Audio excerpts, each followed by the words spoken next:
Hi hello ಎಲ್ರಿಗೂ ನಮಸ್ಕಾರ. ನೀವು ನೋಡ್ತಿದ್ರ ಎಸ್ ಟಿವಿ. ನಾನು ಅಶ್ವಿನಿ. ದೊಡ್ಡಮನೆ ಕುಡಿ ಯುವರಾಜ್ ಕುಮಾರ್ ಹಾಗೂ ಸಾಲು ಸಾಲಾಗಿ ಹಿಟ್ ಸಿನಿಮಾಗಳನ್ನ ಕೊಟ್ಟಂತ ಸಂತೋಷ್ ಆನಂದರಾಮ್ ಸರ್ ಅವರು ಯುವ ಸಿನಿಮಾ ಬಗ್ಗೆ ನಮ್ ಜೊತೆ ಮಾತಾಡ್ತಾ ಇದ್ದಾರೆ. ಬನ್ನಿ ಅವರನ್ನ ಮಾತಾಡ್ಸೋಣ. ಸರ್ ಹೇಗಿದ್ದೀರಾ? ಚೆನ್ನಾಗಿದ್ದೀರಾ? ತುಂಬಾ ಚೆನ್ನಾಗಿದ್ದೀವಿ ಸರ್. ನಿಮ್ಮನ್ನ ಜೊತೆಲಿ ನೋಡ್ತಾ ಇರೋದೇ ಒಂದ್ ಖುಷಿ ಅನ್ಸುತ್ತೆ ನಮ್ಗೆ. ಇದೇ 29ಗೆ ಅಭಿಮಾನಿಗಳೆಲ್ಲ ಸೇರಿ ನಿಮ್ಗೆ ಪಟ್ಟಾಭಿಷೇಕ ಮಾಡಕ್ಕೆ ರೆಡಿ ಆಗಿದ್ದಾರೆ. ಇದ್ರ ಬಗ್ಗೆ ಏನ್ ಹೇಳ್ತೀರಾ? ತುಂಬಾ ಖುಷಿ ಆಗ್ತಿದೆ. ರಿಲೀಸ್ ಅಂದ್ರೆ ಸುಮಾರು ವರ್ಷ ಕಾದಿದ್ದೆ ಸಿನಿಮಾ ಬರ್ಬೇಕು ಅಂತ. ಸೊ ಕೊನೆದಾಗ ಆ ಟೈಮ್ ಬಂದಿದೆ. ಜನ ಏನ್ ನೋಡ್ತಾರೆ, ಏನ್ ಇಷ್ಟ ಪಡ್ತಾರೆ, ಅವ್ರಿಗೆ ಏನ್ ಅನ್ಸುತ್ತೆ ಅಂತ ತಿಳ್ಕೊಳಕ್ ತುಂಬಾ ಕಾಯ್ತಾ ಇದ್ದೀನಿ. ಸರ್, ಚಿಕ್ಕ ವಯಸ್ಸಿಂದ ಹಿಡಿದು ದೊಡ್ಡೋರ್ವರೆಗೂ ಕರ್ನಾಟಕದ ಮೂಲೆ ಮೂಲೆಯಲ್ಲೂ ಯುವ ಸಿನಿಮಾ ಭರ್ಜರಿಯಾಗಿ ಸೌಂಡ್ ಮಾಡ್ತಿದೆ. ಇದ್ರ ಬಗ್ಗೆ ನಿಮ್ಮ ಅಭಿಪ್ರಾಯ? ಜನಗಳ ಪ್ರೀತಿ ಮತ್ತೆ ಕಂಟೆಂಟು, ಎಮೋಷನ್ನು, ಆಮೇಲೆ ನಾವು ಟ್ರೈಲರಲ್ಲಿ ತೋರಿಸಿರುವಂಥ ಅಂಶಗಳು ಮತ್ತು ಅವರ ಕುಟುಂಬಕ್ಕಿರುವಂಥ ಅಭಿಮಾನಿ ವರ್ಗ, ಪ್ರೇಕ್ಷಕ ವರ್ಗ, ಸೊ ಪ್ರಾಬ್ಲಿ ನನ್ನ ಹಿಂದಿನ ಸಿನಿಮಾಗಳು ಇವೆಲ್ಲವೂ ಸೇರಿ ಮತ್ತು ಹೊಂಬಾಳೆ ಬ್ಯಾನರ್, ಅವ್ರ ಬ್ಯಾನರಲ್ಲಿ ಬರುವಂಥ ಸಿನಿಮಾಗಳಿಗೆ ಆದಂಥ ಒಂದು ಸಪ್ರೇಟ್ ಮರ್ಯಾದೆ ಇದೆ. ಸೊ ಇವೆಲ್ಲವೂ ಕೂಡಿ ಬಂದಿರೋದು ಮತ್ತು ಕಂಟೆಂಟ್ ಜನಕ್ಕೆ ಟ್ರೈಲರ್ ಇಷ್ಟ ಆಗಿರೋದು, ಹಾಡುಗಳು ಇಷ್ಟ ಆಗಿರೋದು ಪ್ರಾಬಬ್ಲಿ ಆ ಒಂದು ಕುತೂಹಲನ ಹುಟ್ಟಾಕಿದೆ ಅನ್ಸುತ್ತೆ. ಸರ್, ಡೈರೆಕ್ಟರ್ ಹೇಳ್ದಾಗೆ ಸಿನಿಮಾದ ಫಸ್ಟ್ ಸೀನು ಕುದುರೆ ಹಿಂದೆ ಓಡಿಸೋ ಸೀನ್ ಅನ್ನ ನಾನು ಇಟ್ಟಿದ್ದೆ. ಅದರಿಂದ ಉದ್ದೇಶ ಕೂಡ ಇತ್ತು, ಯುವ ಅವ್ರು ಯಾವಾಗ್ಲೂ ಕುದುರೆ ತರ ಓಡ್ತಾ ಇರ್ಲಿ ಅಂತ ಹೇಳಿದ್ರು. ಅವ್ರ ಅಭಿಪ್ರಾಯ ಮಾತ್ರ ಅಲ್ಲ, ಇದು ಪ್ರತಿಯೊಂದು ಅಭಿಮಾನಿಗಳ ಅಭಿಪ್ರಾಯನೂ ಕೂಡ. ಇದೇ ತರ ನೀವು ಕುದುರೆ ತರ ಯಾವಾಗ್ಲೂ ಓಡ್ತಾ ಇರ್ಲಿ, ಒಳ್ಳೇದಾಗ್ಲಿ ಅನ್ನೋದು ನಮ್ಮ ಆಸೆ sir. All the best sir. ಅದೇ ಇವಾಗ ಈ ಕತೆ ಯುವ ಅವರಿಗೆ ಹುಟ್ಕೊಂಡಿದ್ದ ಅಥವಾ ಅದಕ್ಕೂ ಮೊದಲು ರೆಡಿ ಆಗಿತ್ತ ಈ ಸ್ಕ್ರಿಪ್ಟ್? ಒಂದು ಸಣ್ಣ ಎಳೆ ಇತ್ತು, ಅದನ್ನ ಗುರುಗೆ ಮಾಡಬೇಕು ಅಂತ ಆದಾಗ ಸೊ ಒಂದು ನ್ಯೂ ಕಮರು, ಆಮೇಲೆ ಗುರುವಿನ ಆಟ್ರಿಬ್ಯೂಟ್ಸ್ ಅಂದ್ರೆ ಅವರ ಒಂದು ಕ್ಯಾರೆಕ್ಟರ್ಗೆ ಮತ್ತು ಅವರ ಒಂದು ಪರ್ಸನಾಲಿಟಿಗೆ ಅದನ್ನ ಡಿಸೈನ್ ಮಾಡಿ ಓವರ್ ಆಲ್ ಡೆವಲಪ್ ಮಾಡಿದ್ದು ಗುರು ಬಂದ್ಮೇಲೆ ಆನ್ ಬೋರ್ಡು. ಅದಕ್ಕೆ ಮುಂಚೆ ಒಂದು ಥಾಟ್ ಇತ್ತಷ್ಟೇ, ಅದನ್ನ ಗುರುಗೆ ಸೆಟ್ ಆಗತ್ತೆ ಅಂತ we thought and developed. So ಎಳೆ ಮುಂಚೆ ಇತ್ತು, ರೂಪಿಸಿದ್ದು ಗುರುಗೋಸ್ಕರ. ಸರ್, ನಿಮ್ದು ಫಸ್ಟ್ ಸಿನಿಮಾ ಇಂಥ ದೊಡ್ಡ ಡೈರೆಕ್ಟರ್ ಇಂದ ಮತ್ತೆ ಹೊಂಬಾಳೆ ಸಿನಿಮಾ, ಹೊಂಬಾಳೆ ಪ್ರೊಡಕ್ಷನ್ ಇದೆಯಲ್ಲ, ಇಂಥ ದೊಡ್ಡ ಬ್ಯಾನರ್ ಇಂದ ನಿಮ್ಮ ಫಸ್ಟ್ ಸಿನಿಮಾ ಲಾಂಚ್ ಆಗ್ತಿದೆ. ಇದು ನಿಮ್ಗೆ ಎಷ್ಟು ಖುಷಿ ಇದೆ? ಸಿಕ್ಕಾಪಟ್ಟೆ. ಅಂದ್ರೆ ಸಂತೋಷ್ ಸರ್ ಜೊತೆ ಕೆಲಸ ಮಾಡ್ಬೇಕು ಅನ್ನೋದು ಪ್ರತಿಯೊಬ್ರು ಆರ್ಟಿಸ್ಟ್ಗೂ ಆಸೆ. ನನಗೂ ಅಷ್ಟೇ. ಮುಂಚೆ ಯಾವಾಗ ನಾನು ಸಿನಿಮಾ ಇಂಡಸ್ಟ್ರಿಗೆ ಬರ್ಬೇಕಂತ ಇದ್ನೋ ಅವಾಗಿಂದಾನೇ ಸರ್ ಜೊತೆ ಯಾವಾಗಾರು ಒಂದ್ಸತಿ ಕೆಲಸ ಮಾಡ್ಬೇಕಂತ ತುಂಬಾ ಆಸೆ ಇತ್ತು. ಸರ್ ಕೂಡ ನಾನು ಹೇಳಿದ್ದೆ, ಅವ್ರು ಹೇಳಿದೆ ನೋಡೋಣ ಯಾವ್ದಾದ್ರು ಲೈನ್ ಟೈಮ್ ಕೂಡ ಬಂದಾಗ ಯಾವಾಗಾರು ಮುಂದೆ ಮಾಡೋಣ ಅಂತ. ಸೊ ನಂದು ಸುಮಾರು ವರ್ಷದ ಜರ್ನಿ, ಯಾವ ಸಿನಿಮಾ ಏನ್ ಮಾಡಬೇಕು ಅಂತ ಗೊತ್ತಾಗ್ತಿರ್ಲಿಲ್ಲ. ಬಟ್ ಆ ಟೈಮಲ್ಲಿ ವಿಜಯ್ ಸರ್ ಬಂದು ಮಾತಾಡಿ ಅಪ್ರೋಚ್ ಮಾಡಿ ಈ ಥರ ಲಾಂಚ್ ಮಾಡೋಣ ಅಂತ ಹೇಳಿದಾಗ ತುಂಬ ಖುಷಿ ಆಯ್ತು. ಅಂಥ ದೊಡ್ಡ ಪ್ರೊಡಕ್ಷನ್ ಹೌಸು, ದೊಡ್ಡ ದೊಡ್ಡ ಸಿನಿಮಾಗಳು ಮಾಡಿದ್ದಾರೆ. ಆ್ಯಂಡ್ ಎಲ್ಲ ರೀತಿ ಸಪೋರ್ಟ್ ಮಾಡ್ತಾರೆ, ಆರ್ಟಿಸ್ಟ್ಗಾಗಲಿ, ಟೆಕ್ನಿಷಿಯನ್ಸ್ಗಾಗಲಿ, ಇಡೀ ಪ್ರೊಡಕ್ಷನ್ಗೆ. ಆ್ಯಂಡ್ ಅವ್ರ ಜೊತೆ ಕೆಲಸ ಮಾಡೋಕ್ಕೆ ನಂಗೆ ಒಂದು ಅವಕಾಶ ಸಿಕ್ಕಿದ್ದು ವೆರಿ ಬಿಗ್ ಬ್ಲೆಸ್ಸಿಂಗ್ ಅಂತ ನಾನು ಹೇಳ್ತೀನಿ. ಆ್ಯಂಡ್ ಸರ್ ಜೊತೆ ಅಂತೂ ಜರ್ನಿ ಮಾತ್ರ ಸಕ್ಕತ್ತಾಗಿರುತ್ತೆ. ಪ್ರತಿಯೊಬ್ಬರು ಏನು ಆಸೆ ಇಟ್ಕೊಂಡಿದ್ರು ಸರ್ ಜೊತೆ ಕೆಲಸ ಮಾಡಬೇಕು ಅಂತ, ಕೆಲಸ ಮಾಡಿದ್ಮೇಲೆ ಗೊತ್ತಾಗುತ್ತೆ ಸೂಪರ್ ಆಗಿರುತ್ತೆ ಅಂತ. ಸರ್, ಇವಾಗ ಈ ಯುವ ಸಿನಿಮಾ ನೀವು ಪ್ರತಿಯೊಂದು ಹೆಜ್ಜೆಲೂ ನಮ್ಗೆ ಅಪ್ಪು ಸರ್ನ ನೆನಪಿಸ್ತಾ ಇದ್ದೀರಾ ಅನ್ನೋದು ಅಭಿಮಾನಿಗಳ ಮಾತು. ಹೇಗಂದ್ರೆ ಅವ್ರ ಫಸ್ಟ್ ಸಾಂಗ್ ರಿಲೀಸ್ ಮಾಡೋದ್ರಿಂದ ಹಿಡಿದು ಅಪ್ಪು ಸರ್ಗೆ ಎಲ್ಲಾ ಏಜ್ ಗ್ರೂಪ್ ಅಲ್ಲೂ ಫ್ಯಾನ್ಸ್ ಗಳಿದ್ರು. ಅದೇ ಪ್ರಕಾರ ನೀವು ಫಸ್ಟ್ ಸಾಂಗ್ ಅನ್ನ ರಿಲೀಸ್ ಮಾಡಿದ್ರಿ. ಸೆಕೆಂಡ್ ಸಾಂಗ್ ಅವ್ರ ಮಗಳ ಮೂಲಕ ರಿಲೀಸ್ ಮಾಡಿಸಿದ್ರಿ. ಮೂರನೇ ಸಾಂಗ್ ರಿಲೀಸ್ ಮಾಡಿಸಿದ್ರಿ. ಹಾಗೆ ಹೊಸಪೇಟೆಯಲ್ಲಿ ಪ್ರೀ ರಿಲೀಸ್ ಇವೆಂಟ್ ಅನ್ನ ಮಾಡಿದ್ರಿ ಅವ್ರಿಗೆ ಇಷ್ಟವಾಗಿರೋ ಊರಲ್ಲೇ.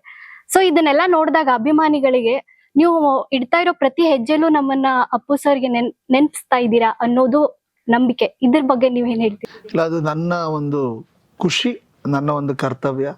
ಯಾಕಂದ್ರೆ ಅವರು ನನಗಂತಲ್ಲ, ಕರ್ನಾಟಕ ಜನತೆಗೆ ಬಿಟ್ಟೋಗಿರೋ ನೆನಪುಗಳು, ಅವರ ಕೊಡುಗೆ, ಅವರ ಕಾಣಿಕೆ. ಸೊ ಅದೆಲ್ಲವೂ ಆಮೇಲೆ ಈ ಸಿನಿಮಾನ ಇಂಡೈರೆಕ್ಟ್ ಆಗಿ ಸೆಟ್ ಮಾಡಿದ್ದೆ ಅವರು. ವಿಜಯ್ ಸರ್ಗೆ ಅವರು ಒಂದ್ಸತಿ ಹೇಳಿದ್ರು. ಅದಾದ್ಮೇಲೆ ಅಶ್ವಿನಿ ಮೇಡಮ್ಮು ಅವರ ಅಗಲಿಕೆ ನಂತರ ಆ ವಿಷಯನ ಪ್ರಸ್ತಾಪಿಸಿ ಸಿನಿಮಾ ಆಗಕ್ಕೆ ಮೂಲ ಕಾರಣನೇ ಅವರು. ಮತ್ತು ಅದೊಂದು ಜನಾಭಿಪ್ರಾಯ, ನಾನು ಹುಡುಕ್ತಾ ಇರೋದಲ್ಲ, ಜನ ಹುಡುಕ್ತಾ ಇರೋದು ಗುರುನಲ್ಲಿ ಅಪ್ಪು ಸರ್ನ ನೋಡಬೇಕು ಅನ್ನೋದು. ಅದೊಂದು ಅವ್ರ ಪ್ರೀತಿ, ಅದು ಕಂಪ್ಯಾರಿಸನ್ ಅಲ್ಲ. ಯಾಕಂದರೆ ಅಷ್ಟು ದೊಡ್ಡ ಮಹಾನ್ ವ್ಯಕ್ತಿಗೆ ಯಾರನ್ನೂ ನಾವು ಕಂಪೇರ್ ಮಾಡೋಕ್ಕಾಗಲ್ಲ. ಯಾವುದೇ ದೊಡ್ಡ ಸ್ಟಾರ್ಗಳಿದಾರೋ, ವ್ಯಕ್ತಿಗಳಿದಾರೋ, ಅವ್ರು ಯಾರಿಗೂ ಕಂಪ್ಯಾರಿಸನ್ ಬರೋದಿಲ್ಲ. ಯಾಕಂದರೆ ಅವ್ರು ಒನ್ ಆ್ಯಂಡ್ ಓನ್ಲಿ ಎಲ್ಲರೂ. ಅದೇ ರೀತಿ Appu sir one and only. ಆದರೆ ಗುರುನಲ್ಲಿ ಅವ್ರನ್ನ ಹುಡುಕ್ತಾ ಇರೋ ಪ್ರಯತ್ನ ಹೇಗೆ ಅಂದರೆ ಒಂದು ಮಗನಲ್ಲಿ ತಂದೆನ ಹುಡುಕೋ ಪ್ರಯತ್ನ ಅದು, ಅಥವಾ ಒಂದು ಮನೆಯವ್ರನ್ನ ಹುಡುಕೋ ಪ್ರಯತ್ನ. ಸೊ ಅದು ಗುರುವುದು ಆ್ಯಕ್ಷನ್ ಆಗ್ಬೋದು, ಡ್ಯಾನ್ಸ್ ಆಗ್ಬೋದು, ಆ ಒಂದು ಎನರ್ಜಿ ನೋಡಿದಾಗ ಅವ್ರಿಗೆ ಅದು ನೆನಪಾಗೋದು ಸಹಜ. ಮತ್ತು ನೀವು ಹೇಳದಂತೆ ಅವ್ರನ್ನ ನೆನಪಿಸ್ಬೇಕು ಅನ್ನೋದು ನಮ್ಮ ಕಾನ್ಷಿಯಸ್ ಡಿಸಿಷನ್ ಆಗಿತ್ತು. ಯಾಕಂದ್ರೆ ಅವ್ರು ಯಾವತ್ತೂ ನಮ್ಮ ನೆನಪುಗಳಲ್ಲಿದ್ದಾರೆ. ಆಮೇಲೆ ಜನ ಕೇಳ್ತಾರೆ, ಅದು ಅವ್ರ ಅಭಿಮಾನಿಗಳು ಕೇಳ್ತಾರೆ, ಜನ ಫ್ಯಾಮಿಲಿ ಆಡಿಯನ್ಸ್ ಎಲ್ಲ ಕೇಳ್ತಾರೆ, ಅಪ್ಪು ಅವ್ರದ್ದು ಏನಾರು ಅಂಶ ಇಟ್ಟಿದ್ದೀರಾ, ಅವ್ರನ್ನ ಮತ್ತೆ ನಾವು ತೆರೆ ಮೇಲೆ ನೋಡಬೇಕು, ಅವ್ರ ಅಂಶಗಳನ್ನ, ಅವ್ರ ಸಿನಿಮಾಲ್ ನೋಡ್ತಂಥ ವಿಷಯಗಳನ್ನ ನಾವು ನೋಡಬೇಕು ಅಂತಾರೆ. ಸೊ ಅದು ಅವರ ಡಿಮ್ಯಾಂಡು ಹೌದು, ಅವರ ಆಸೆನೂ ಹೌದು, ನನ್ನ ಆಸೆನೂ ಹೌದು, ನಮ್ಮೆಲ್ಲರ ಪ್ರೊಡಕ್ಷನ್ದು ಎಲ್ಲರದ್ದು ಆಸೆನೂ ಹೌದು. ಸೊ ಈ ಸಿನಿಮಾದಲ್ಲಿ ಅವರೆಲ್ಲೂ ಇರೋದಿಲ್ಲ, ಬಟ್ ಅವರ ಛಾಯೆ, ಅವರ ನೆನಪು ನಮ್ಮ ಇಡೀ ಸಿನಿಮಾದಲ್ಲಿ ನೀವು ಥಿಯೇಟ್ರಿಂದ ಆಚೆ ಬರ್ತಾ ಅವರ ಒಂದು ನೆನಪಲ್ಲೇ ಆಚೆ ಬರ್ತೀರ. ಅಷ್ಟನ್ನು ನಾವು ಕಟ್ಕೊಡಕ್ಕೆ ಪ್ರಯತ್ನ ಮಾಡಿದ್ದೀವಿ. ಅದಂತೂ ಖಂಡಿತ ನಮ್ಮ ಸೈಡಿಂದ ಹಾನೆಸ್ಟಾಗಿ ಪ್ರಯತ್ನ ಮಾಡಿದ್ದೀವಿ. ಇನ್ನು ನೀವು ಜನಗಳು ನೋಡಿ ಸಿನಿಮಾನ ಹರಿಸಿ ಇದನ್ನ ಕೈ ಹಿಡಿದು ನಡೆಸಬೇಕು ಅನ್ನೋದಷ್ಟೇ ನನ್ನ ಒಂದು ಆಸೆ. ಟ್ರೈಲರ್ ಅಲ್ಲಿ ಕೂಡ, ಸಾಂಗ್ ಗಳಲ್ಲಿ ಎಲ್ಲೋ ಎಷ್ಟೊಂದ್ ಸರಿ ನೋಡಿದಾಗ ಅಪ್ಪು ಸರನ್ನೇ ನೋಡ್ದಾಗ ಆಗುತ್ತೆ ಅನ್ನೋದು ಅಭಿಮಾನಿಗಳು ಹೇಳೋದು. ನೀವು ಅಪ್ಪು ಸರ್ ಜೊತೆ ತುಂಬಾ ವರ್ಕ್ ಮಾಡಿದೀರಾ, ತುಂಬಾ ಹತ್ರದಲ್ಲಿ ನೋಡಿದೀರಾ. ಆಗ ಅವರನ್ನ ನೋಡಿರೋರು ಇವಾಗ ಇವ್ರನ್ನ ನೋಡುವಾಗ ಸೆಟ್ ಅಲ್ಲಿ ನಿಮ್ಗೆಲ್ಲಾದ್ರೂ ಅನಿಸ್ತಾ, ಹೌದು ಅವ್ರು ಕರೆಕ್ಟ್ ಆಗಿ ಮ್ಯಾಚ್ ಆಗ್ತಿದ್ದಾರೆ, ಅವ್ರ ಜಾಗನ ತುಂಬ್ತಾರೆ ಅಂತ? ಅದೇ ಜಾಗ ತುಂಬೋದು ರಾಘಣ್ಣನು ಎಷ್ಟೋ ಕಡೆ ಹೇಳಿದ್ದಾರೆ. ಅಪ್ಪು ಸರ್ 45 ವರ್ಷ ಉದ್ಯಮದಲ್ಲಿದ್ದವರು. ಸೊ ಅದು ಬೇರೆನೇ ಸ್ಥಾನ, ಅದು ಗುರುಗೂ ಆ ಕ್ಲಾರಿಟಿ ಇದೆ. ನಂಗೆ ಖುಷಿಯಾಗಿದೆ ಅದೇ. ಇಲ್ಲ ಸರ್, ಚಿಕ್ಕಪ್ಪನ್ ಇನ್ಸ್ಪಿರೇಷನಲ್ಲಿ ತುಂಬ ಜನ ಬಂದಿದ್ದಾರೆ, ಆ ಥರ ನಾನು ಒಬ್ಬ. ಸೊ ಅವ್ರ ಅಭಿಮಾನಿಗಳು ತೋರಿಸ್ತಾ ಇರೋ ಪ್ರೀತಿನ ನನ್ನ ಕೆಲಸದ ಮೂಲಕ ನಾನು ತೊಗೊಂಡೋಗ್ತೀನಿ ಅನ್ನೋದೊಂದೇ ಅವರಲ್ಲಿರೋವಂಥ ಕ್ಲಾರಿಟಿ. ಆ ಕ್ಲಾರಿಟಿ ನನಗೂ ಇತ್ತು. ಯಾಕಂದರೆ ಅಪ್ಪು ಸರ್ ಅಂಶಗಳು ಇದ್ದಾವೆ, ಅಂದರೆ ಫೈಟು ಡ್ಯಾನ್ಸಲ್ಲೆಲ್ಲ ಅನಿಸುತ್ತೆ. ಅದು ಗುರುನಲ್ಲಿ ಆ ಬಿಹೇವಿಯರ್ ತುಂಬ ನಂಗೆ ಇಷ್ಟ ಆಗಿದೆ. ಅಪ್ಪು ಸರ್ ಥರನೇ very down to earth and ತುಂಬ ಸಾಮ್ಯತೆಗಳಿದಾವೆ. ಅವರು ತುಂಬ ಊಟ ಎಂಜಾಯ್ ಮಾಡೋರು, ಇವರು ಎಂಜಾಯ್ ಮಾಡೋರು. ನಾವೆಲ್ಲ ಒಟ್ಟಿಗೆ ಊಟದ ಬಗ್ಗೆನೇ ತುಂಬ ಡಿಸ್ಕಷನ್ ಇರೋದು ಸೆಟ್ಟಲ್ಲಿ ಸಾಯಂಕಾಲ ಏನು ತಿನ್ನೋದು. ಅದೊಂದು ಅಂದರೆ ಕೆಲವುದು ನಿಮಗೆ ಗೊತ್ತಾಗತ್ತೆ, ಮನೆ ವಾತಾವರಣದಲ್ಲಿರುವಂಥ ವ್ಯಕ್ತಿಗಳ ಇಂಪ್ಯಾಕ್ಟ್ ಯಾವತ್ತೂ ನಮ್ಮ ಮೇಲೆ ಇದ್ದೇ ಇರುತ್ತೆ. ಹಂಗೆ ಅವ್ರ ಇಂಪ್ಯಾಕ್ಟ್ ಗುರು ಮೇಲಿದೆ. ಅದೆಲ್ಲವೂ ನೋಡಿದಾಗ ಎಲ್ಲೋ ಒಂದು ಕಡೆ ಅವರೇ ಶುರು ಮಾಡಿರೋವಂಥ ಒಂದು ಜರ್ನಿ ಇದು, ಅಂದರೆ ಅವರು ಡಿಸೈನ್ ಮಾಡಿಕೊಟ್ಟಿರೋ ಒಂದು ಜರ್ನಿ. ಸೊ ಇದು ಹಿಂಗೆ ಸಕ್ಸಸ್ಫುಲ್ಲಾಗಿ ಮುಂದುವರಿಲಿ, ಗುರುಗೊಂದು ದೊಡ್ಡ ಸ್ಥಾನಮಾನ ಸಿಕ್ಕಿ, ಅವರ ಅಭಿಮಾನಿಗಳ ನಿರೀಕ್ಷೆಯಂತೆ, ಜನರ ಅಪೇಕ್ಷೆಯಂತೆ, ನಿಮ್ಮೆಲ್ಲರ ಒಂದು ಎಕ್ಸ್ಪೆಕ್ಟೇಷನ್ಗೆ ಬರ್ತಾರೆ. ಆಲ್ರೆಡಿ ಈ ಸಿನಿಮಾದಲ್ಲಿ ಅದು ಆಗಿದೆ. ಮುಂದಿನ ದಿನಗಳಲ್ಲೂ ಹಿ ವಿಲ್ ಡೂ ಇಟ್ ಅನ್ನೋ ಒಂದು ಎಲ್ಲ ಭರವಸೆ ನನಗೂ ಇದೆ, ತಂಡಕ್ಕೂ ಇದೆ. ಆ್ಯಂಡ್ ವಿ ವಿಶ್ ದಟ್ ಅದು ನಡಿಬೇಕು, ಅದಾಗಬೇಕು. ಸರ್ ಸೇಮ್ ನಿಮ್ಗೆ ಅದೇ ಇವಾಗ ಅಭಿಮಾನಿಗಳು ಹೇಳ್ತಾ ಇದ್ದಾರೆ, ಅವ್ರ ಜಾಗಕ್ಕೆ ನೀವು ಬರ್ತೀರಾ ಅಂತ. ನಿಮ್ಮನ್ನ ನೋಡಿದಾಗೆಲ್ಲ ಅಪ್ಪು ಸರ್ನೇ ನೋಡ್ದಾಗ ಆಗುತ್ತೆ, ಆ ಜಾಗನ ನೀವು ತುಂಬ್ತಾ ಇದ್ದೀರಾ ಅಂತ. ಆದ್ರೆ ನೀವು ಸಿನಿಮಾ ಇಂಡಸ್ಟ್ರಿಗೆ ಹೀರೋ ಆಗಿ ಮಾತ್ರ ಬರ್ತಾ ಇಲ್ಲ, ಅವ್ರ ಜಾಗನ ತುಂಬ್ತಾ ಇದ್ದೀರಾ ಅನ್ನೋದು ಅಭಿಪ್ರಾಯ. ಇದ್ರ ಬಗ್ಗೆ ನಿಮ್ಗೆ ಟೆನ್ಷನ್ ಆಗುತ್ತಾ ಅಥವಾ ಯಾವ ತರ ಖುಷಿ ಆಗುತ್ತಾ? ಡೆಫಿನೆಟ್ಲಿ ಸರ್ ಹೇಳ್ದಂಗೂ ಅವ್ರ ಜಾಗ ಯಾರು ತುಂಬಕ್ಕಾಗಲ್ಲ. ಅದು ಬೇರೆನೆ, ಅದಕ್ಕೊಂದು ಸ್ಥಾನ ಇದೆ. ಆ ಸ್ಥಾನ ಯಾವತ್ತಿದ್ರು ಅದು ಅವ್ರದ್ದೇನೆ, ಅದು ಹಾಗೇನೆ ಇರುತ್ತೆ. ಬಟ್ ಏನಂದ್ರೆ ಜನ ಏನ್ ಪ್ರೀತಿ ತೋರಿಸ್ತಿದ್ರು ಅವ್ರ ಮೇಲಾಗ್ಲಿ, ನಮ್ಮ ಕುಟುಂಬದವ್ರು, ನಮ್ಮ ದೊಡ್ಡಪ್ಪ ಆಗ್ಲಿ, ನಮ್ಮ ತಾತನ ಮೇಲೆ ಎಷ್ಟು ಪ್ರೀತಿ ತೋರಿಸ್ತಿದ್ರು, ಆ ಪ್ರೀತಿ ನನಗೆ ಸಿಗ್ತಿದೆಯಲ್ಲ, ನನಗೆ ಅದೇ ಖುಷಿ. ಅಷ್ಟು ಪ್ರೀತಿಸ್ತಿದ್ದಾರೆ ನನ್ನನ್ನು ನೋಡಕ್ ಇಷ್ಟಪಡ್ತಿದ್ದಾರೆ ಅಂತ. ಅದಕ್ಕೋಸ್ಕರ ನನ್ನ ಕಡೆಯಿಂದ ಆಗಿದ್ ನನ್ನ ಪ್ರಯತ್ನ ಎಲ್ಲ ನಾನು ಮಾಡಿದ್ದೀನಿ. ಇವಾಗ ಸಿನಿಮಾ ನೋಡಿದ್ಮೇಲೆ ಅದಾದ್ಮೇಲೆ ಏನ್ ಅನ್ಸುತ್ತೆ ಅನ್ನೋದು ನನಗೆ ಕುತೂಹಲ. ಸರ್ ನೀವು ಸಿನಿಮಾ ಶೂಟಿಂಗ್ ಟೈಮ್ ಅಲ್ಲಿ ಸೆಟ್ಟಿಗೆಲ್ಲ ಹೋಗಿರ್ತೀರಾ, ಅಪ್ಪು ಸರ್ ಶೂಟಿಂಗ್ ಟೈಮ್ ಅಲ್ಲಿ. ಅವಾಗ ಸರ್ ಅನ್ನ ನೋಡಿದಾಗ ನನ್ನ ಫಸ್ಟ್ ಸಿನಿಮಾ ಇವರೇ ಲಾಂಚ್ ಮಾಡ್ತಾರೆ ಅನ್ನೋ ಐಡಿಯಾ ಏನಾದ್ರು ಇತ್ತ ನಿಮ್ಗೆ ಆ ಸಂದರ್ಭದಲ್ಲಿ? ಡೆಫಿನೆಟ್ಲಿ ಇತ್ತು. ನನ್ಗಂತಾನೇನು, ನನ್ನ ಪ್ರಕಾರ ಸುಮಾರು ಜನ ಆರ್ಟಿಸ್ಟ್ಗೆ, ಬಡ್ಡಿಂಗ್ ಆಕ್ಟರ್ಸ್ ಎಲ್ರಿಗೂ ಸರ್ ಜೊತೆ ಕೆಲಸ ಮಾಡಬೇಕು ಅಂತ ಆಸೆ ಇದ್ದೇ ಇರುತ್ತೆ. ಅಂಡ್ ನನಗೂ ಇತ್ತು. ಇನ್ಫ್ಯಾಕ್ಟ್ ನಾನು ಸಿನಿಮಾ ಇಂಡಸ್ಟ್ರಿಗೆ ಬರ್ತೀನಿ ಅಂತ ಅನೌನ್ಸ್ ಮಾಡಿದಾಗ್ಲೂ ನಾನು ಫಸ್ಟ್ ಸರ್ನ ಭೇಟಿ ಮಾಡಿದೆ, ಸರ್ ಹತ್ರ ಮಾತಾಡಿದೆ, ಕೇಳಿದೆ, ಸರ್ ಯಾವ ಥರ ಸಿನಿಮಾಗಳು ಮಾಡಬೇಕು, ಹೇಗೆ ಲಾಂಚ್ ಆಗಬೇಕು, ಏನು ಮಾಡಬೇಕು, ನೀವು ಯಾವಾಗಾರು ನಿಮ್ಮ ಹತ್ರ ಏನಾದ್ರು ಸ್ಕ್ರಿಪ್ಟ್ ಇದೆಯಾ, ಮುಂದೆ ಯಾವಾಗಾರು ಕೆಲಸ ಮಾಡೋಕ್ಕಾಗತ್ತಾ, ಸುಮಾರು ಮಾತಾಡಿದ್ವಿ. ಅವಾಗ ಸರ್ ಹೇಳಿದ್ರು, ನೋಡೋಣ ಮುಂದೆ ಏನಾದ್ರು ಲೈನ್ ಸಿಗ್ತಾ ನಾನು ಹೇಳ್ತೀನಿ ಅಂದರು. ಬಟ್ ಇವಾಗ ಟೈಮ್ ಕೂಡ ಬಂತು, ಅವ್ರ ಜೊತೆನೆ ಕೆಲಸ ಮಾಡ್ತಿದ್ದೀವಿ, ನನಗೆ ಸಖತ್ ಖುಷಿ. ಸರ್ ನೀವು ಹಿಂದೆ ಸಿನಿಮಾಗಳಲ್ಲಿ ಯೂತ್ ಗಳಿಗೆ ಮೆಸೇಜ್ ಕೊಡುವಂತ ಸಿನಿಮಾಗಳು ಮಾಡಿದ್ದೀರಾ. ಇವಾಗ್ಲೂ ಈ ಸಿನಿಮಾ ಟ್ರೈಲರ್ ನೋಡಿದ್ರೆ ಏನೋ ಒಂದು ಯೂತ್ ಗಳಿಗೆ ಮೆಸೇಜ್ ಇದೆ ಅಂತ ಅನ್ಸುತ್ತೆ. ಯಾಕೆ ನೀವು ಯೂತ್ನೇ ಟಾರ್ಗೆಟ್ ಮಾಡ್ತೀರಾ? ಈಗ ವಿವೇಕಾನಂದ ಹೇಳಿದಾರಲ್ಲಮ್ಮ, ಇವತ್ತಿನ ಯುವಕರು ನಾಳೆಯ ನಾಯಕರು ಅಂತ. ಸೊ ಯೂತ್ ಒಂದು ದೇಶದ, ಸಮಾಜದ ಆರ್ಕ್ನೇ ಚೇಂಜ್ ಮಾಡುವಂಥ ಶಕ್ತಿ ಇರೋರು. ಸೊ ಆಮೇಲೆ ಅವರೇ ಹೈಯೆಸ್ಟ್ ಸಿನಿಮಾನು ನೋಡೋದು. ಈಗ ಬಿಟ್ವೀನ್ ಏಜ್ ಗ್ರೂಪ್ ಬಿಟ್ವೀನ್ 15 ರಿಂದ 25 ಹೈಯೆಸ್ಟ್ ಸಿನಿಮಾ ನೋಡೋದು. ಸೊ ಅವ್ರುಗಳು ಕನೆಕ್ಟ್ ಆಗೋ ವಿಷಯಗಳಿದ್ದಾಗ, ಅವ್ರುಗಳು ಇಷ್ಟಪಡುವಂಥ ವಿಷಯಗಳಿದ್ದಾಗ ಅವರ ನೋಡೋರ ಸಂಖ್ಯೆ ದೊಡ್ಡದಾಗತ್ತೆ. ಈಗ ಫಸ್ಟ್ 3 ದಿನ ನಿಮ್ಗೆ ನೋಡಿದ್ರೆ ಅವರು ಅಭಿಮಾನಿಗಳು ಮತ್ತು ಯೂತೇ ನುಗ್ಗೋದು ಥಿಯೇಟ್ರಿಗೆ. ಸೊ ಅವ್ರುಗಳು ಫಸ್ಟ್ ಹ್ಯಾಪಿ ಆಗಬೇಕು. ಅದ್ರ ಜೊತೆಗೆ ಕುಟುಂಬದ ಅಂಶ ಇದ್ದಾಗ ಕ್ರಮೇಣವಾಗಿ ಅವರು ಕುಟುಂಬಗಳನ್ನ ಕರ್ಕೊಂಬರ್ತಾರೆ, ಕುಟುಂಬಗಳು ಸಿನಿಮಾ ಥಿಯೇಟರ್ ಕಡೆ ಬರ್ತಾರೆ. ಸೊ ಯೂತ್ ಅನ್ನೋದು ಯಾವತ್ತು ನನಗೆ ಐ ಫೀಲ್ ವೆರಿ ಹ್ಯಾಪಿ. ಯೂತ್ಗೆ ಏನಾರ ವಿಷಯ ಅಥವಾ ಯೂತ್ ಸುತ್ತ ಇರೋ ವಿಷಯ ಹೇಳೋದು ಭಾಳ ಮಜಾ ಇರುತ್ತೆ. ಯಾಕಂದ್ರೆ ಅಲ್ಲೊಂದು ಎನರ್ಜಿ ಇರುತ್ತೆ, ಒಂದು ರೇಜ್ ಇರುತ್ತೆ, ಒಂದು ಇಂಟೆನ್ಸಿಟಿ ಇರುತ್ತೆ.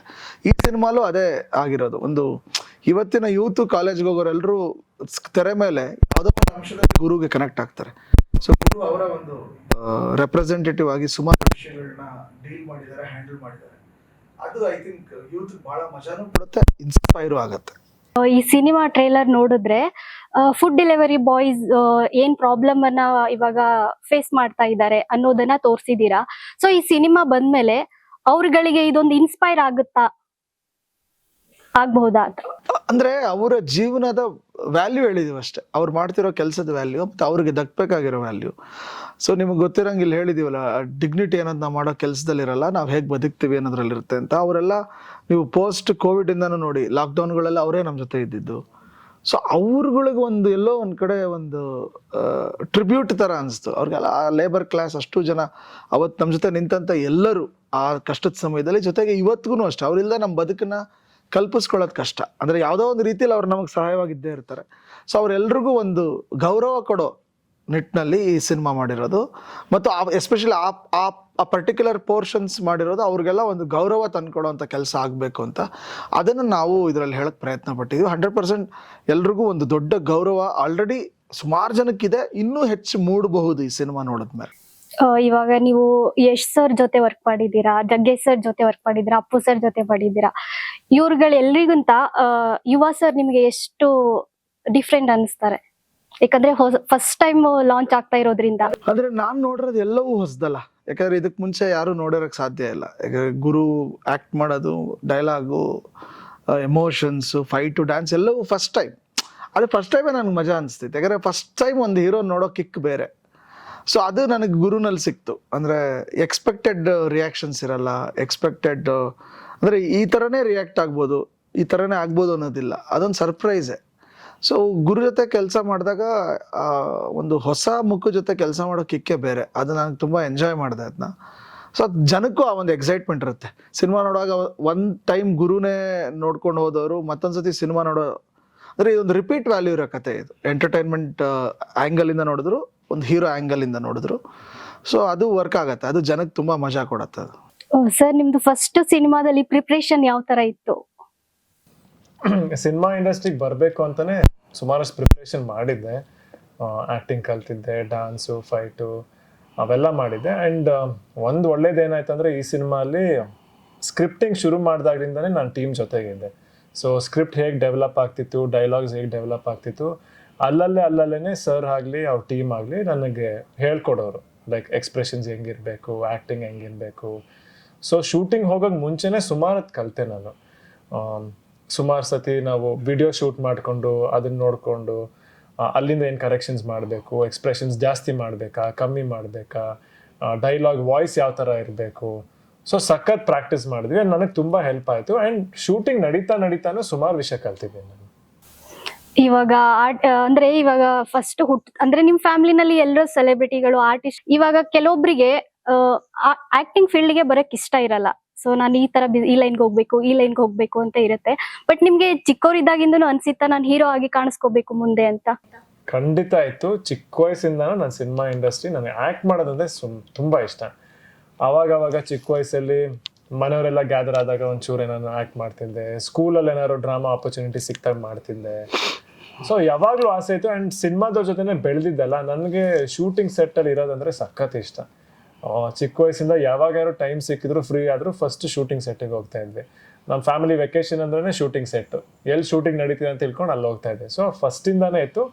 ಬಟ್ ಒಂದು ಗ್ರ್ಯಾಜುಯೇಷನ್, ಒಂದು ಡಿಗ್ರಿ ಇರಬೇಕು, ಕಂಪ್ಲೀಟ್ ಆಗಿದ್ರೆ ಫ್ಯೂಚರ್ ಏನಾಗುತ್ತೆ ಇಂಡಸ್ಟ್ರಿಲಿ ಗೊತ್ತಿಲ್ಲ, ಅಟ್ಲೀಸ್ಟ್ ನನ್ನ ಸೆಕ್ಯೂರಿಟಿಗಾದರೂ ಒಂದು ಎಜುಕೇಷನ್ ಇರಬೇಕು ಅಂತ ಎಜುಕೇಷನ್ ಕಂಪ್ಲೀಟ್ ಮಾಡಿದೆ. ಕಂಪ್ಲೀಟ್ ಮಾಡಿದ ನಂತರ ಕಂಪ್ಲೀಟಾಗಿ ಪ್ರೊಫೆಷ್ನಲ್ ಆಗಿ ಆಕ್ಟಿಂಗ್ ಮತ್ತೆ ಇದೆಲ್ಲ ಕಲಿಬೇಕು ಅಂತ ಪ್ರಿಪ್ರೇಷನ್ ಮಾಡಿದ್ದೆ. ಇವಾಗ ರಾಜ್ಕುಮಾರ್ ಅವರು ಅಂತ ಬಂದಾಗ ಪಾರ್ವತಮ್ಮ ಅವ್ರ ಹಿಂದೆ ಯಾವಾಗ್ಲೂ ಸಪೋರ್ಟಿವ್ ಆಗಿದ್ರು. ಅದೇ ಶಿವಣ್ಣ ಅಂತ ಬಂದಾಗ ಗೀತಾ ಮೇಡಮ್ ಆಗಿರ್ಬೋದು, ಅಪ್ಪು ಸರ್ ಅಂತ ಬಂದಾಗ ಅಶ್ವಿನಿ ಮೇಡಮ್ ಆಗಿರ್ಬೋದು. ಇವಾಗ ನೀವು ನಿಮ್ ಹಿಂದೆ ನಿಮ್ ವೈಫ್ ಎಷ್ಟು ಸಪೋರ್ಟಿವ್ ಆಗಿದ್ದಾರೆ? ವೆರಿ ಸಪೋರ್ಟಿವ್ ಅವರು. ಆ್ಯಂಡ್ ನನ್ನ ಫ್ಯಾಕ್ಟ್ ಇಡೀ ಮನೆಯವರು ಸಹ ಲೈಕ್ ನಮ್ಮ ಅಪ್ಪ ಅಮ್ಮ ಆಗಲಿ ಯಾವತ್ತೂ ನನಗೆ ಚಿಕ್ಕ ವಯಸ್ಸಿಂದ ಇದನ್ನೇ ಮಾಡಬೇಕು ಅಂತ ಯಾವತ್ತೂ ಹೇಳಿರಲಿಲ್ಲ ಅವರು. ಆ್ಯಂಡ್ ಓದ್ಬೇಕಂದ್ರೂ ಇವಾಗ ಮನೇಲಿರುತ್ತೆ, ಸೈನ್ಸ್ ತಗೋ, ಕಾಮರ್ಸ್ ತಗೋ, ಆರ್ಟ್ಸ್ ಮಾಡು. ಸೊ ಆ ಥರ ವಿಷಯ ಯಾವತ್ತೂ ಇರಲಿಲ್ಲ. ಆ್ಯಂಡ್ ಅದೇ ಥರ ನಾನು ಸಿನಿಮಾ ಇಂಡಸ್ಟ್ರಿಗೆ ಬರ್ತೀನಿ ಅಂತ ಹೇಳಿದಾಗ್ಲೂ ಎಲ್ಲರೂ ಸಪೋರ್ಟ್ ಮಾಡಿದ್ರು. ಪ್ರತಿಯೊಂದು ವಿಷಯದಲ್ಲೂ ನನಗೆ ಸಪೋರ್ಟ್ ಮಾಡಿದ್ರು. ನಾವು ವಿನಯ್ ರಾಜ್ಕುಮಾರ್ ಸರ್ಗೆ ಒಂದು ಕ್ವಶನ್ ಕೇಳಿದ್ವಿ ಲಾಸ್ಟ್ ಟೈಮ್ ನಮ್ಮ ಚಾನಲ್ ಅಲ್ಲಿ ಇಂಟರ್ವ್ಯೂ ಮಾಡಿದಾಗ. ಅದಕ್ಕೆ ನೀವಂತೂ ಆನ್ಸರ್ ಮಾಡ್ಲೇಬೇಕು. ಅವರು ಆನ್ಸರ್ ಮಾಡಿದ್ರು ಕೂಡ ನೀವು ಆನ್ಸರ್ ಮಾಡ್ಲೇಬೇಕು. ಅಪ್ಪು ಸರ್ ಸಿನಿಮಾ ಆಗಿರ್ಬೋದು, ಶಿವಣ್ಣ ಅವ್ರ ಸಿನಿಮಾ ಆಗಿರ್ಬೋದು, ನೀವು ರೀಮೇಕ್ ಮಾಡೋದಾದ್ರೆ ಯಾವ ಸಿನಿಮಾನ ಆಯ್ಕೆ ಮಾಡ್ತೀರಾ? ರೀಮೇಕ್ ಅಂತ ಅಂತೂ ಮಾಡೋದು ಸಖತ್ ಕಷ್ಟ. ಇವಾಗ ಎಲ್ಲಾ ಸಿನಿಮಾ ಎಲ್ಲರೂ ನೋಡಿರ್ತಲ್ಲ, ಸೇಮ್ ಸಿನಿಮಾ ಅಂತೂ ಮತ್ತೆ ಮಾಡೋಕ್ಕಾಗಲ್ಲ. ಬಟ್ ನನಗೆ ತುಂಬಾ ಇಷ್ಟ ಆಗಿದ್ದ ಪಾತ್ರ ಅಂಡ್ ಸ್ಟೈಲ್ ಆಫ್ ಫಿಲ್ಮ್ ನಮ್ಮ ದೊಡ್ಡಪ್ಪನ ಅಂದ್ರೆ ನನಗೆ ಓಂ ಸಿನಿಮಾ ತುಂಬಾ ಇಷ್ಟ. ಆ ಥರ ಸ್ಟೈಲು, ಆ ಥರ ಒಂದು ಕ್ಯಾರೆಕ್ಟರ್ ಮಾಡ್ಬೇಕಂತ ಸಖತ್ ಇಷ್ಟ. ಆ್ಯಂಡ್ ನಮ್ಮ ಚಿಕ್ಕಪ್ಪಂದು ಏನಂದ್ರೆ ರೀಸೆಂಟಾಗಿ ಜಾಕಿ ಮತ್ತೆ ರಿಲೀಸು ಆಯ್ತು. ಸೊ ನೋಡಿ, ರಿಲೀಸ್ಗೆ ಈ ಥರ ಜನ ಬರ್ತಿದ್ರೆ ರೀಮೇಕ್ ಮಾಡದೆ ಬರ್ತಾರ? ಸೊ ಜಾಕಿನ ಇನ್ನು ನೋಡಿ, ಬಟ್ ಆ ಕ್ಯಾರೆಕ್ಟರ್ ಆ ತರ ಲೋಕಲ್ ಸ್ಟೈಲು ಆ ತರ ಮಾಡಕ್ ನಂಗೆ ತುಂಬಾ ಇಷ್ಟ. ರಾಜ್ಕುಮಾರ್ ಸರ್ ಅವ್ರದ್ದು ರೀಮೇಕ್ ಮಾಡೋದಾದ್ರೆ? ಅವ್ರದ್ದು ಅಂದ್ರೆ ನನ್ಗೆ ಇನ್ಸ್ಪಿರೇಷನ್ ಅವ್ರದ್ದು ಸಿನಿಮಾಗಳು ನೋಡಿದಾಗೆಲ್ಲ ಆ ಪೌರಾಣಿಕ ಸಿನಿಮಾ ಮಾಡಕ್ ತುಂಬಾ ಆಸೆ. ಮಯೂರ, ಈ ಬಬ್ರು ಅನ್ನೋ ಸಿನಿಮಾ ಎಲ್ಲ ಬಂತಲ್ಲ, ಆ ಸಿನಿಮಾಗಳು ಮಾಡಕ್ಕಲ್ಲ, ಬಟ್ ಆ ತರ ಸಿನಿಮಾ ಮಾಡಕ್ ತುಂಬಾ ಇಷ್ಟ ನಂಗೆ. 100% ಮಾಡ್ತೀನಿ. ಸರ್, ನಿಮ್ಗೆ ಸಾಲು ಸಾಲಾಗಿ ಹಿಟ್ ಸಿನಿಮಾಗಳನ್ನ ಕೊಡ್ತಾ ಇದ್ದೀರಾ. ಸೊ ನಿಮ್ ಹಿಂದೆ ಒಂದು ಶಕ್ತಿ ಅಂತ ಇರುತ್ತೆ ಅಲ್ವಾ? ಆತರ ನಿಮ್ಗೆ ಯಾರಾದ್ರೂ ಇದಾರ ಅಂತ? ನಮ್ಮ ಡೈರೆಕ್ಷನ್ ಟೀಮು, ನಮ್ಮ ಕತೆ ಮಾಡೋ ಟೀಮು, ಮತ್ತು ನಮ್ಮ ಟೆಕ್ನಿಷಿಯನ್ಸು, ಬ್ಯಾನರು, ನಮ್ಮ ಜೊತೆ ಸೇರೋ ಜನಗಳೇ ನಮ್ಮ ಶಕ್ತಿ. ಯಾವಾಗಲೂ ಒಂದು ಸಿನಿಮಾ ಚೆನ್ನಾಗಾಗತ್ತೆ, ಚೆನ್ನಾಗಾಗಲ್ಲ ಅಂದ್ರೂ ಆ ಒಂದು ನಮ್ಮ ಟೀಮಿನ ರಿಫ್ಲೆಕ್ಷನ್ ಇರುತ್ತೆ ಅದರಲ್ಲಿ. ಆಮೇಲೆ ಸೋತಾಗ ಅದು ಯಾವತ್ತೂ ಸಿನಿಮಾ ಒಂದು ಸೋತ್ರೆ ಅದು ಡೈರೆಕ್ಟರ್ದಾಗೆ ಉಳ್ಕೊಂಬಿಡುತ್ತೆ. ಅದು ಒಂದೊಂದ್ಸಲ ಅದು ಸರಿನೂ ಹೌದು, ತಪ್ಪು ಹೌದು ಅನ್ಸುತ್ತೆ. ಸರಿ ಹೇಗೆ ಅಂದರೆ ಡಿಸಿಷನ್ ಮೇಕರ್ ಅವನೇ ಆಗಿರ್ತಾನೆ. ಏನಾರ ಹೆಚ್ಚು ಕಡಿಮೆ ಆದರೆ ಇಟ್ ಈಸ್ ಹಿಸ್ ಫಾಲ್ಟ್. ಕೆಲವೊಂದು ಟೀಮಿಂದನೂ ಕಲೆಕ್ಟಿವ್ ಡಿಸಿಷನ್ಸಿಂದನೂ ಮಿಸ್ ಆಗಿರುತ್ತೆ. ಸೊ ಒಂದು ಗೆಲುವಿಂದ ಸದಾ ಒಂದು ಟೀಮ್ ಇರುತ್ತೆ, ಒಬ್ಬನಿಂದ ಸಾಧ್ಯ ಅಲ್ಲ. It's a collective work. So ಅದು ಇಡೀ ತಂಡ, ನನ್ನ ಜೊತೆ ಕೆಲಸ ಮಾಡೋ ಎಲ್ಲರ ಪರಿಶ್ರಮ ಮತ್ತು ಅವರ ಒಂದು ಪ್ರೀತಿ, ಅವರ ಒಂದು ಡೆಡಿಕೇಶನ್ ಒಂದು ಸಿನಿಮಾಗೆ ಒಂದು ಯಶಸ್ಸಿಗೆ ಕಾರಣ ಆಗೋದು. ಸರ್, ಆಕ್ಚುಲಿ ಇದು ನಾನು ಫಸ್ಟೇ ಕೇಳ್ಬೇಕಿತ್ತು ನಿಮ್ಗೆ. ಲಾಸ್ಟ್ 2023 ಮಾರ್ಚ್ ಅಲ್ಲಿ ನೀವು ಮುಹೂರ್ತ ಮಾಡಿದ್ರಿ ಈ ಸಿನಿಮಾದು. ಸೊ ಅಲ್ಲೇ ಅನೌನ್ಸ್ ಮಾಡ್ತೀರಾ, ನಾವು ನೆಕ್ಸ್ಟ್ ಮಾರ್ಚ್ ಅಲ್ಲಿ ರೆಡಿ ಆಗಿ ಬರ್ತೀವಿ ಕಂಪ್ಲೀಟ್ ಸಿನಿಮಾ ಮೂಲಕ ಅಂತ. ಅದ್ ಹೆಂಗೆ ನೀವು ಅಷ್ಟು ಕಾನ್ಫಿಡೆಂಟ್ ಆಗಿ ಹೇಳಿದ್ರಿ, ಅದೇ ಪ್ರಕಾರ ಕೂಡ ಮಾರ್ಚ್ ಅಲ್ಲೇ ಬರ್ತಾ ಇದ್ದೀರಾ? ಅದು ಪ್ಲಾನಿಂಗ್ ಅದು. ಆಮೇಲೆ ಗುರು ಫುಲ್ ಟೈಮ್ ಅವೈಲೇಬಲ್ ಇದ್ದಿದ್ರಿಂದ ನಮಗೇನು ಸಮಸ್ಯೆ ಆಗಿಲ್ಲ. ಈಗ ನಾಳೆ ಬೆಳಗ್ಗೆ ಶೂಟಿಂಗ್ ಮಾಡೋ ಅಂತ ರೆಡಿ, ಬೆಳಗ್ಗೆ ಶುರು ಮಾಡಿ ನೆಕ್ಸ್ಟ್ ದಿನ ಬೆಳಗ್ಗೆವರೆಗೂ ಮಾಡಕ್ಕೆ ರೆಡಿ. ಸೊ ಆ ಥರ ಒಂದು ತಂಡ ಸಿಕ್ಕಿದಾಗ, ಆ ಥರ ಒಂದು ನಟ ಸಿಕ್ಕಿದಾಗ ಅದು ಪ್ಲಾನಿಂಗ್ ಮಾಡ್ಬೋದು, ಆಗತ್ತದು. ಅದನ್ನು ನಾವು ಇದರಲ್ಲಿ ಟ್ರೈ ಮಾಡಿದ್ವಿ. ಅದೇ ಥರ ವಿ ಆರ್ ಕಮಿಂಗ್. ಸರ್, ಇವಾಗ ನಿಮ್ಮ ಈ ಯುವ ಸಿನಿಮಾ ಪ್ರಮೋಷನ್ ಸ್ಟಾರ್ಟ್ ಆದಾಗಿಂದ ನಿಮ್ಗೆ ಸುಮಾರು ಕಮೆಂಟ್ಸ್ ಗಳೆಲ್ಲ ಬರ್ತಾ ಇದೆ ಫ್ಯಾನ್ಸ್ ಗಳಿಂದ. ಸೊ ಅದರಲ್ಲಿ ಸೆಲೆಕ್ಟ್ ಮಾಡ್ಬಿಟ್ಟು ನಾನು ಒಂದು 5 ಕಮೆಂಟ್ ಗಳು ಹೇಳ್ತೀನಿ ಫ್ಯಾನ್ಸ್ದು. ಸೊ ಆ ಕಮೆಂಟ್ ಗೆ ನಿಮ್ಮ ಅಭಿಪ್ರಾಯನ ಹೇಳ್ಬೇಕು. ಪ್ಲೀಸ್ ಕೇಳಿ. ಅಪ್ಪು ಅವರು ಯುವ ಅವರ ಮೂಲಕ ಮತ್ತೆ ಹುಟ್ಟು ಬಂದಿದ್ದಾರೆ ಅಂದ್ರೆ ಕೇಳಿಸ್ಕೊಂಡ್ರೆ ಒಂಥರ ಆಗುತ್ತೆ. ಡೆಫಿನೆಟ್ಲಿ ಅಂದ್ರೆ ಅವ್ರ ತರ ಅಂತೂ ನಾನು ಇರಕ್ಕಾಗಲ್ಲ, ಬಟ್ ಅವ್ರು ಅಷ್ಟು ಪ್ರೀತಿಯಿಂದ ಈ ಮಾತು ಹೇಳ್ತಾರಲ್ಲ, ಸೊ ಅವ್ರಿಗೆ ನಿಜವಾಗ್ಲೂ ಖುಷಿ ಆಯ್ತು. ಸರ್, ಇದು ಎಷ್ಟೋ ಅಭಿಮಾನಿಗಳ ಆಸೆ ಕೂಡ. ಅಶ್ವಿನಿ ಮೇಡಮ್ ಅವ್ರನ್ನ ನಿಮ್ಮ ಬಾಯಿಂದ ಒಂದ್ಸರಿ ಅಮ್ಮ ಅಂತ ಕೇಳ್ಬೇಕು ಅನ್ನೋ ಆಸೆ ನಮ್ ಚಾನಲ್ ಮೂಲಕ. ಆಸೆನ ಈಡೇರುತ್ತಾ ಅಂತ? ಅಫ್ಕೋರ್ಸ್, ನಮ್ ಚಿಕ್ಕಮ್ಮ, ಅಮ್ಮ, ಡೆಫಿನೆಟ್ಲಿ. ಸರ್, ಅದೇ ಯುವ ಇನ್ ಮುಂದೆ ನಮ್ಮನೆ ಹುಡುಗ. ಹೌದಾ? ನೀವ್ ಹೇಳಿದ್ರೆ ಸಾಕು, ಖುಷಿ ಆಯ್ತು. ಅಭಿಮಾನಿಗಳ ಅಭಿಪ್ರಾಯ ಅಂದ್ರೆ ಅವ್ರು ಆ ತರ ನಿಮ್ಮನ್ನ ಹಚ್ಕೊಂಡಿದ್ದಾರೆ, ಅವ್ರಗಳಿಗೆ ಏನ್ ಹೇಳ್ತೀರಾ? ಅಂದ್ರೆ ಡೆಫಿನೆಟ್ಲಿ ನನ್ನ ಅವ್ರ ಮನೆಯವ್ರ ತರಾನೇ, ಅವ್ರ ಮನೆ ಹುಡುಗ ತರಾನೇ ಬೆಳೆಸಿದ್ದಾರೆ, ಆಶೀರ್ವಾದ ಮಾಡಿದ್ದಾರೆ, ಪ್ರೀತಿ ತೋರಿಸಿದ್ದಾರೆ. ಸೊ ಅವ್ರಿಗೋಸ್ಕರ ನಾನು ಕಷ್ಟಪಟ್ಟು ಸಿನಿಮಾ ಮಾಡಿದೀವಿ ನಾವೆಲ್ಲರೂ. ಅವ್ರು ನೋಡಿ ಇಷ್ಟಪಟ್ರೆ ಸಾಕು. ರಾಜ್ಕುಮಾರ್ ಅವ್ರ ಹೆಸರನ್ನ ಅಪ್ಪು ಅವ್ರು ಉಳಿಸಿದ್ರು, ಇವಾಗ ಅಪ್ಪು ಅವ್ರ ಹೆಸರನ್ನ ಯುವ ಅವ್ರು ಉಳಿಸ್ತಾರೆ. ಅವ್ರವ್ರ ಹೆಸರು ಏನಿದೆಯಲ್ಲ, ಅದು ಯಾವತ್ತೂ ಶಾಶ್ವತವಾಗಿ ಉಳಿದಿದೆ. ಅದನ್ನ ನಿಜವಾಗ್ಲೂ ಅವ್ರ ಹೆಸರನ್ನ ಅದೇನಿದೆ ಅದು ಯಾವಾಗ್ಲೂ ಹಂಗೇನೆ ಇರುತ್ತೆ. ಈಗ ನನ್ನನ್ನು ನೋಡಿ ಅವ್ರು ಏನಂತಾರೆ ಡೆಫಿನೆಟ್ಲಿ ಅದ್ ನೋಡ್ಬೇಕು. ದಯವಿಟ್ಟು ಅಪ್ಪು ಸರ್ ಒಂದು ದಾರಿಲಿ ನಡ್ಕೊಂಡು ಹೋಗಿದ್ದಾರೆ, ಅದೇ ದಾರಿಲಿ ನಿಮ್ಮನ್ನ ನೋಡಕ್ ಇಷ್ಟಪಡ್ತೀವಿ. ಯಾವುದೇ ಕಾಂಟ್ರವರ್ಸಿಗಾಗ್ಲಿ ಯಾವ್ದಕ್ಕೂ ಸಿಲುಕದೆ ಮುನ್ನುಗ್ಗಿ ನಿಮ್ ಜೊತೆ ನಾವು ಸಪೋರ್ಟಿವ್ ಆಗಿ ಯಾವಾಗ್ಲೂ ಇರ್ತೀವಿ ಅಂತ ಅಭಿಮಾನಿಗಳು ಹೇಳಿದ್ದಾರೆ. ಇದಕ್ಕೇನ್ ಹೇಳ್ತೀರಾ? ಅದಕ್ಕೆ ಇನ್ನೇನ್ ಮಾತು ಹೇಳಕ್ಕಾಗತ್ತೆ, ಅಷ್ಟೆಲ್ಲ ಹೇಳ್ತೇನೆ. ನಾನು ಹೇಳಿದ್ನಲ್ಲ, ಮನೆಯವ್ರ ತರ, ಅವ್ರ ಮನೆ ಹುಡುಗ, ಅವ್ರ ಮನೆಯವನ್ ತರಾನೇ ನಾನು ಇಷ್ಟು ವರ್ಷ ಬೆಳೆಸ್ಕೊಂಬಂದು ಪ್ರೀತಿ ತೋರಿಸಿದ್ದಾರೆ. ಖಂಡಿತ ನಾನಂತಲ್ಲ, ಪ್ರತಿಯೊಬ್ರು ಒಳ್ಳೇದನ್ನ ನೋಡ್ಕೊಂಡು ಆ ದಾರಿಲಿ ನಡೆಯೋ ಪ್ರಯತ್ನ ಪಡ್ಲೇಬೇಕು. ಸರ್ ನೀವ್ ಹೇಳಿ, ಇಷ್ಟೆಲ್ಲ ಅಭಿಮಾನಿಗಳು ಅವ್ರ ಮೇಲೆ ಎಷ್ಟೊಂದು ಪ್ರೀತಿನ ಇಟ್ಟಿದ್ದಾರೆ, ಇದನ್ನೆಲ್ಲ ನೋಡಿದಾಗ ನಿಮಗೇನ್ ಅನಿಸ್ತಿದೆ?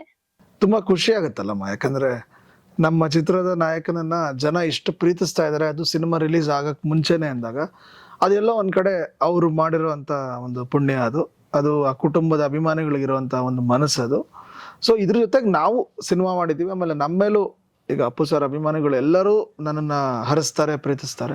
ಅದು ನನಗೂ ಒಂದು ಶಕ್ತಿನೇ, ಈ ಸಿನಿಮಾಗೂ ಒಂದು ಶಕ್ತಿನೇ. ಸೊ ಇದೆಲ್ಲರೂ ಎಲ್ಲ ಜನರ ಹಾರೈಕೆ, ಅವರ ಅಭಿಮಾನಿಗಳ ಹಾರೈಕೆ ಮತ್ತು ಉದ್ಯಮದ ಹಾರೈಕೆಯಿಂದ ಈ ಸಿನಿಮಾ ಚೆನ್ನಾಗಿ ಮೂಡ್ ಬಂದಿದೆ. 29 ಬರ್ತಾ ಇದೆ. ಸೊ ಎಲ್ಲರೂ ಸೇರಿ ಸಪೋರ್ಟ್ ಮಾಡಿ ಅಂತ ಅಷ್ಟೇ ನಾವು ಕೇಳ್ಕೊತೀವಿ. ಸರ್ ಇವಾಗ ಸಿನಿಮಾ ಬಿಟ್ಬಿಡೋಣ, ನಾನು ಒಂದಿಷ್ಟು ಫನ್ ಕ್ವಶನ್ಸ್ ಕೇಳ್ತೀನಿ, ಫನ್ನಿ ಕ್ವಶನ್ಸ್, ನೀವು ಆನ್ಸರ್ ಮಾಡ್ಬೇಕು. ವಾಚನ್ನ ಹುಡ್ಗಿರು ಬಲ್ಗೈಗೆ, ಹುಡುಗರು ಎಡಗೈಗೆ ಯಾಕೆ ಕಟ್ತಾರೆ? ಯಾರು ಹೇಳಿದ್ರು ಹುಡುಗರು ಬಲಗೈ ಕಟ್? ನಾನು ಕಟ್ಟಿದ್ದೀನಿ. ಏನಕ್ಕೆ? ಟೈಮ್ ನೋಡಕ್ ಕಟ್ತಾರೆ. ಟೈಮ್ ನೋಡಕ್ ಕಟ್ಬೋದು. ಏನ್ ಸರ್ ಕ್ವಶನ್ ಕೇಳಿದ ತಕ್ಷಣ ಆನ್ಸರ್ ಮಾಡಿದ್ರಿ, ಇದೆಲ್ಲ ಜಾಸ್ತಿ ನೋಡ್ತಿರ್ತೀರಾ ಅನ್ಸುತ್ತೆ. ಆಕ್ಚುಲಿ ಬಲಗೈ ಎಡಗೈಕಿನ ನನ್ಗನ್ಸೋದು ನಿಮ್ ತರ ಕೆಳಗಡೆ ಹಾಕೊಂಡಿರೋದು ಹುಡುಗಿರು, ಮೇಲ್ಗಡೆ ಹಾಕೊಳ್ಳೋದು ಹುಡುಗರು ಅಂತ ಆಗತ್ತೆ. ಬಸ್ಸಲ್ಲಿ ಎಷ್ಟು ಜನ ಕೂತ್ಕೊಳ್ತಾರೆ? ಎಷ್ಟ್ ಜನ? ಇವಾಗ ಸುಮಾರು ಜನ ಕೂರೋದ್ಕಿಂತ ಜಾಸ್ತಿ ನಿಲ್ತಾ ಇದಾರೆ. ಸರ್ ಕೂತ್ಕೊಳ್ಳೋದ್ ಹೇಳಿ, ನಿಂತ್ಕೊಳ್ಳೋದ್ ಬೇಡ ನಮ್ಗೆ. ಒಂದ್ 50ರಿಂದ 55 ಜನ ಕೂತ್ಕೋಬಹುದು ಮೋಸ್ಟ್ಲಿ ಅಷ್ಟೇ ಸರ್. ಇವಾಗಂತೂ ನನ್ ಪ್ರಕಾರ 50 ಜನ ಅಂತೂ ಕೂರ್ತಾರೆ, ಒಬ್ರು ತೊಡೆ ಮೇಲೆ ಒಬ್ರು ಕೂತ್ಕೊಂಡು ಜಾಗ ಇಲ್ಲ. ಒಂದ್ ರೋಲ್ 12 ಜನ ಅಂದ್ರು 24, ಈ ಕಡೆ 24, 48, ಲಾಸ್ಟ್ ರೋ ಒಂದ್ 55 ಜನ ಕೂತ್ಕೋಬಹುದು ಸರ್. ಆಕ್ಚುಲಿ ಎಷ್ಟು ಜನ ಕೂರ್ಬೋದು ನೀವ್ ಹೇಳಿ? ಅಲ್ಲ, ಇವಾಗ ಕೂರ್ತಿರೋದಂತೂ ತುಂಬಾ ಜನ. ಅಲ್ಲ, ಅದ್ರಲ್ಲಿ ಎರಡಿದೆ, BMTC ಸಪರೇಟ್ ಬರುತ್ತೆ, KSRTC ಸಪರೇಟ್ ಬರುತ್ತೆ. ಯಾವ್ದ್ರಲ್ಲಿ? ಸರ್ ನನ್ ಒಂದ್ ಬಸ್ ಹೇಳ್ತಿರೋದು. 50ರಿಂದ 55 ಜನ. ಈಗ 30 ಸೀಟರ್ 30 ಜನ ಕೂರ್ಬೋದು, 50 ಸೀಟರ್ 50 ಜನ ಕೂರ್ಬೋದು. ಯಾವ ಬಸ್? ಬಸ್ ಮುಖ್ಯ ಅಲ್ಲ. ಹಾಗಿದ್ರೆ ನಿಮ್ಗೆ ಆನ್ಸರ್ ಗೊತ್ತಿಲ್ಲ. ಅಲ್ಲ, ಅದು ಹಂಗಾಗಲ್ಲ. ಇವಾಗ ಒಂದ್ ಥಿಯೇಟರ್ ಎಷ್ಟು ಜನ ಸಿನಿಮಾ ನೋಡ್ಬೋದು ಅಂದ್ರೆ, ಕಾವೇರಿ ಥಿಯೇಟರ್ 1000 ಜನ ನೋಡ್ಬೋದು, ಊರ್ವಶಿ ಥಿಯೇಟರ್ 1000 ಜನ ನೋಡ್ಬೋದು, ನವರಂಗಲ್ ನೋಡ್ರೆ 800 ಜನ ನೋಡ್ಬೋದು. ಕೇಳ್ತಿದ್ದು ಫನ್ ಇದು. ಎಷ್ಟು ಸೀಟ್ ಇದೆ ಅಷ್ಟು ಜನ. ಸಾರಿ, ನಾವು ಜಾಸ್ತಿ ಜನನೇ ಕೂರ್ತಾರೆ. ಅದೇ ತೊಡೆ ಮೇಲೆಲ್ಲ ಕೂತ್ಕೊಂಡು ಹೋಗ್ತಾ ಇದಾರೆ. ಸರಿ, ಹಿಂದೆಯಿಂದ ಯಾರಾದ್ರೂ ಕರೆದ್ರೆ ಯಾಕೆ ತಿರುಗಿ ನೋಡ್ತಾರೆ? ಯಾಕೆ ತಿರುಗಿ ನೋಡ್ತಾರ? ನಮ್ಮ ಹೆಸರಿಟ್ಟು ಕರೆದ್ರೆ ನಾವು ತಿರುಗಿ ನೋಡ್ತೀವಿ. ಅದೇ ಯಾಕೆ ಸರ್? ಅಯ್ಯೋ, ಯಾಕೆ ನೋಡ್ಬಾರ್ದ? ಯಾಕೆ ತಿರುಗಿ ನೋಡ್ತಾರೆ? ಇವಾಗ ಹೆಸರಿಟ್ಟು ಕರೆದ್ರೆ ಯಾಕೆ ತಿರುಗಿ ನೋಡ್ತಾರೆ? ಅದೇ ಅವ್ರನ್ನ ಯಾಕೆ ಕರೆದ್ರಿ ಅಂತ ಕೇಳಕ್ಕೆ. ಅಲ್ಲ, ಇದು ಫನ್ನಿ ಕ್ವಶನ್ಸ್ ಅಲ್ವಾ? ಯಾಕೆ ತಿರುಗಿ ನೋಡ್ತಾರೆ ಕರೆದ್ರೆ? ಗೊತ್ತಿಲ್ಲಮ್ಮ. ಅಲ್ಲ, ತಿರುಗದೆ ಹೋದ್ರೆ ಅವಿ ಉರ್ಕೋತಾರೆ ಸರ್ ಅಲ್ವಾ? ಅದಕ್ಕ ಅಲ್ಲ ಸರ್, ಮತ್ತೆ ಹೇಳಿ. ಹಿಂದೆ ಕಣ್ಣಿಲ್ವಲ್ಲ. ಎಲ್ಲ ಎಗರು. ಸರ್, ರಾಮನು ಮರದಿಂದ ಬಿದ್ದನು, ಇದು ಯಾವ ಕಾಲ? ರಾಮನು ಮರದಿಂದ ಬಿದ್ದನು, ಇದು ಯಾವ ಕಾಲ?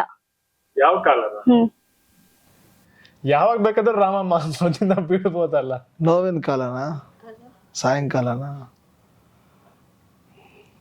ಗೊತ್ತಿಲ್ಲಮ್ಮ. ಸರ್ ನಿಮ್ಗೆ?